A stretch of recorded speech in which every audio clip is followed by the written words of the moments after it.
जय जगन्नाथ नमस्कार। आसतु नजर पकेबा मयूरभंज जिलार आज टॉप न्यूज अपडेट कौन कौन सब रही किंतु तापूर्व आपण मान गोटे अनुरोध वीडियोटी को संपूर्ण देखंतु आ जो मैंने प्रथम कर चैनल को आछंती सब्सक्राइब करंतु जाफल प्रत्येक नूतन वीडियो नोटिफिकेशन आपण सर्वप्रथम पाई परिबे। आजर प्रथम खबर झारपकरिया निकटस्थ एक जंगल भितर एक घर असंजत अवस्था दुई पुओ और दुई झील को उद्धार कला झारपकरिया पुलिस। मयूरभंज जिला सारस्कुला निर्वाचन मंडल झारपखरिया निकटस्थ एक जंगल भितर थिबा एक घर भितर दुई जन पुओ और दुई जन झील अनैतिक अवस्था लिप्त थिबा बेले स्थानीय ग्रामवासी सही घरे ताला पकाई देथिले। परे झारपखरिया पुलिस को खबर देथिले। घटनास्थल असंजत अवस्था दुई जन पुओ और दुई जन झील को उद्धार करी थाना को आनी अटक रखी पचरा उचरा करुची। तेबे एही घरटी जड़े जनाशुना राजनेतांकर बोली जनापड़ी। परवर्ती खबर शिमिलपाल भान नुआ अतिथि दुई बाघ छुआ विचरण कालर फटो ट्विट कले बीसीसीएफ। प्राकृतिक सौंदर्य भरपूर एशिया महादेशर बृहत्तम जैवमंडल भाव शिमिलपाल रही मयूरभंज जिलार शिमिलपाल अभयारण्य दुई नुआ अतिथि आछंती। दुई बाघ छुआ अभयारण्य मध्य विचरण करुवा बेलर दृश्य बीसीसीएफ सुशांत नंद विमोहित हो सोशल मीडिया से गुरुवार शेयर करछंती। शिमिलपाल अभयारण्य मध्य विरल मिलास्टिक प्रजातिर कला बाघ रही। उक्त मिलास्टिक प्रजातिर T18 नामक बाघ साधारण प्रजातिर बाघ मध्य संजोगरु दुईटी छुआ जन्म होती। से गोटे मेलास्टिक प्रजातिर होता बेले अन्यटी साधारण बाघ छुआ अटे बोली सूचना मिली। उक्त फटो शिमिलपाल अभयारण्य मध्य परिवार सहित दुईटी बाघ विचरण करुथिबार बेले गतिविधि लक्ष्य करथिला बेले कैमेरा रे कैद होइथिला। उक्त फोटो को शिमिलपाल अभयारण्यर कला बाघ को नहीं चर्चा होउची। याकू नहीं बीसीसीएफ सुशांत नंद निजर एक्स अकाउंट रे पोस्ट करछंती। परवर्ती खबर बांगिरपसी शहर निकट में दुई ट्रक मध्य धक्का जड़े चालक आहत। मयूरभंज जिला कुड़ियाणा थाना अंतर्गत जातीय राजपथ 18 शहर निकट में राति समय दुईटी ट्रक मध्य मुहांमुही धक्का होइछि। गोटे ट्रक चालक आहत होइछन्ति। तेबे दुर्घटनाटी किपरि हैला ता स्पष्ट हो पारि नाही। घटनास्थल स्थानीय लोके पहुंची आहत चालकों को उद्धार करथिले। घटनास्थल पुलिस पहुंची तदंत करुछि। परवर्ती खबर बारिपदा सहर पुलिस द्वारा वज्रतुंडी ठारू दुईटी बेआईन बाली ट्रैक्टर जबत दुई गिरफ।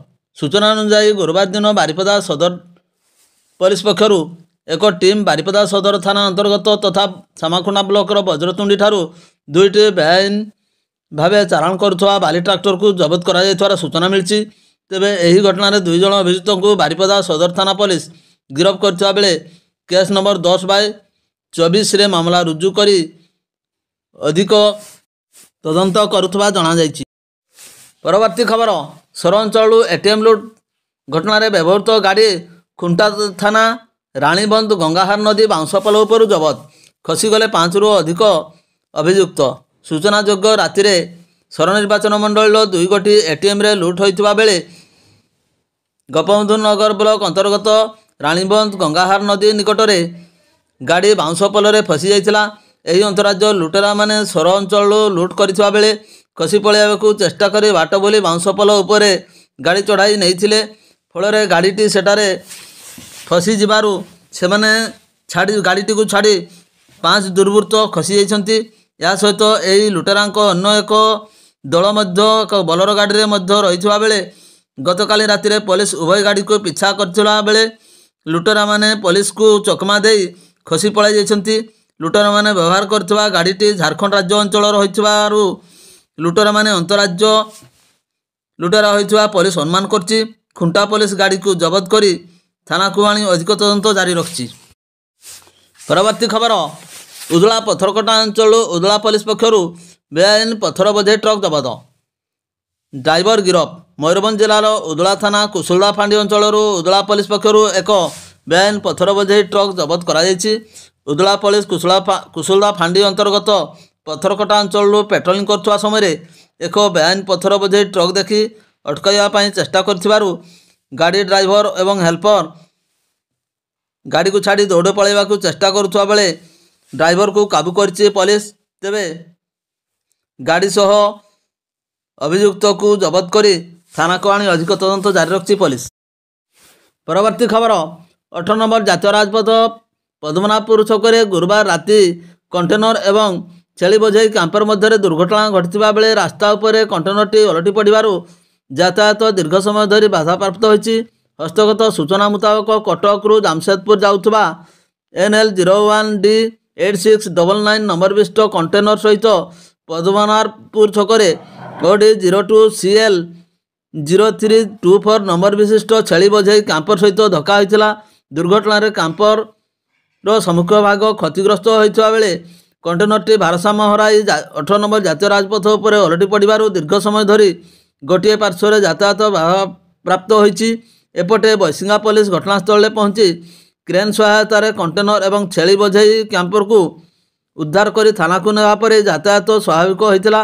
କ୍ୟାମ୍ପରରେ ଥିବା ଭୁବନେଶ୍ୱରରୁ ଝାରପଡ଼ା ଇଲାକାର ସୁଲତାନ ମହମ୍ମଦ ଏବଂ କଣ୍ଟେନର ଚାଳକ ଉତ୍ତରପ୍ରଦେଶ ମୁଜାଫର ଜିଲ୍ଲାର ସରପୁର ଇଲାକାର ଦୀପକ ଶର୍ମାଙ୍କ ସମେତ ଅନ୍ୟମାନଙ୍କ ସହିତ ଡାକ୍ତରଖାନାରେ ଭର୍ତ୍ତି କରି ଚିକିତ୍ସା କରାଯାଇଛି। ତେବେ କ୍ୟାମ୍ପରରେ 45ଟି ଛେଳି ଥିବାବେଳେ ଦୁର୍ଘଟଣା ପରେ ଅନ୍ଧାରର ସୁଯୋଗ ନେଇ କିଛି ଲୋକ ଛେଳି ଉଠାଇ ନେଇ ପଳାଇ ଯାଇଥିବାରୁ ଉଦ୍ଧାର ପରେ 15ରୁ 17ଟି ଛେଳି ପାଖାପାଖି ରହିଥିବା ଜଣାଯାଇଛି। ଦ୍ରୁତଗାମୀ କ୍ୟାମ୍ପରଟି ଭାରସାମ୍ୟ ହରାଇ ରାସ୍ତାର ଡିଭାଇଡର ଡେଇଁ ଅପର ପାର୍ଶ୍ୱକୁ ଯାଇ କଣ୍ଟେନରକୁ ଧକ୍କା ଦେବା ଫଳରେ ଏପରି ଦୁର୍ଘଟଣା ଘଟିଥିବା ବୋଲି କିଛି ପ୍ରତ୍ୟକ୍ଷଦର୍ଶୀ କହିଛନ୍ତି।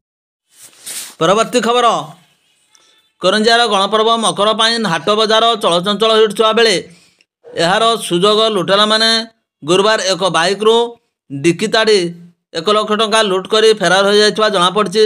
ଗୁରୁବାର କେନ୍ଦୁଝାଣି ଅଞ୍ଚଳରେ ଜଡ଼ିବିଲ ଗ୍ରାମର Sahadev Mahant Karanjia State Bank of ଇଣ୍ଡିଆରୁ 96,000 ଟଙ୍କା ଉଠାଣ କରି ନିଜ ମୋଟରସାଇକେଲ ଡିକିରେ ରଖି ବଜାରକୁ ସଉଦା କିଣିବା ପାଇଁ ଯାଇଥିଲେ। ହେଲେ ବାଇକ୍ ଡିକି ତାଡ଼ି ଦୋକାନରୁ ଜିନିଷ କିଣିବା ପାଇଁ ଯାଇ ଫେରିବା ବେଳକୁ ଡିକି ଖୋଲା ଥିଲା ଏବଂ ଡିକିରୁ ଟଙ୍କା ଗାୟବ ହୋଇଯାଇଥିଲା। ଘଟଣା ସମ୍ପର୍କରେ ସେ ଥାନାରେ ଅଭିଯୋଗ କରିଛନ୍ତି। ପରବର୍ତ୍ତୀ ଖବର ମୟୂରଭଞ୍ଜ ଜିଲ୍ଲାର ଅଧିଷ୍ଠାତ୍ରୀ ଦେବୀ ମା କିଚକେଶ୍ୱରୀଙ୍କୁ ରାଜ୍ୟ ସରକାର ଶ୍ରୀମନ୍ଦିର ପରିଚାଳନା କମିଟି ପକ୍ଷରୁ ଶ୍ରୀମନ୍ଦିର ପରିକ୍ରମା ପ୍ରକଳ୍ପ ଉଦ୍ଘାଟନ ଲାଗି ନିମନ୍ତ୍ରଣ ମିଳିନଥିବାରୁ ନେଇ ଭଞ୍ଜସେନା ପକ୍ଷରୁ ତୀବ୍ର ବିରୋଧ କରାଯାଇଛି।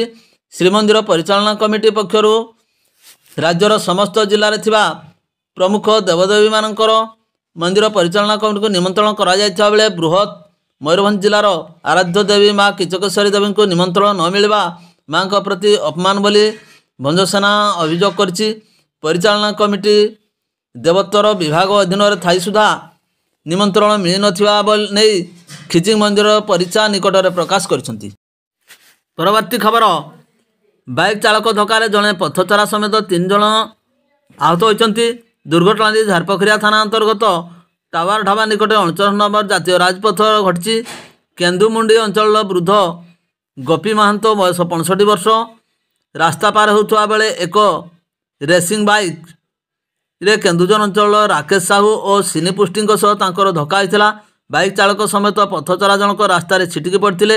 ଜାତୀୟ ରାଜପଥ ଆମ୍ବୁଲାନ୍ସ ଯୋଗେ ସମସ୍ତ ଗୁରୁତରଙ୍କୁ ଉଦ୍ଧାର କରି ବାଙ୍ଗିରିପୋଷି ଗୋଷ୍ଠୀ ସ୍ୱାସ୍ଥ୍ୟ କେନ୍ଦ୍ରରେ ଭର୍ତ୍ତି କରାଯାଇଥିଲା। ସେଠାରେ ରାକେଶ ସାହୁ ପ୍ରାଥମିକ ଚିକିତ୍ସା ପରେ ସୁସ୍ଥ ଥିବାବେଳେ ସଙ୍କଟାପନ୍ନ ଥିବା ଗୋପୀ ମହାନ୍ତ ଏବଂ ସିନି ପୁଷ୍ଟିଙ୍କୁ ବାରିପଦା ପିଆରଏମ୍ ମେଡ଼ିକାଲକୁ ସ୍ଥାନାନ୍ତରିତ କରାଯାଇଛି। ଭିଡ଼ିଓଟିକୁ ଶେଷ ପର୍ଯ୍ୟନ୍ତ ଦେଖିଥିବାରୁ ଅନେକ ଅନେକ ଧନ୍ୟବାଦ।